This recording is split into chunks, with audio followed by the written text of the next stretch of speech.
যদি না শুনেন আপনারা, তাহলে আমার প্রয়োজন এখানে নাই। আমাকে বিদায় দেন, আমি আমার কাছে থাকি। দেশে ফিরে একই কথা বললেন ডাক্তার ইউনূস।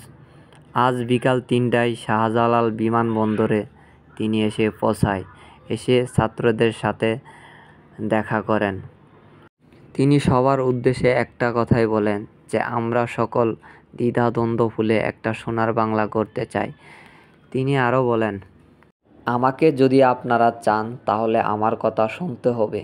কথা যদি আপনারা না শোনেন তাহলে আমাকে আপনাদের দরকার নেই। আমাকে বিদায় দেন, আমি চলে যাই।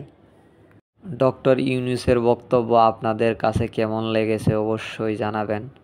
আর কে কে আপনারা ডক্টর ইউনূসকে প্রধানমন্ত্রী দেখতে চান অবশ্যই কমেন্ট বক্সে লিখে যাবেন। আপনারা যারা আমার চ্যানেলে নতুন সবাই চ্যানেলটি সাবস্ক্রাইব করে দেবেন। তো ভিডিওটা কষ্ট করে দেখার জন্য ধন্যবাদ। সবাই ভালো থাকেন।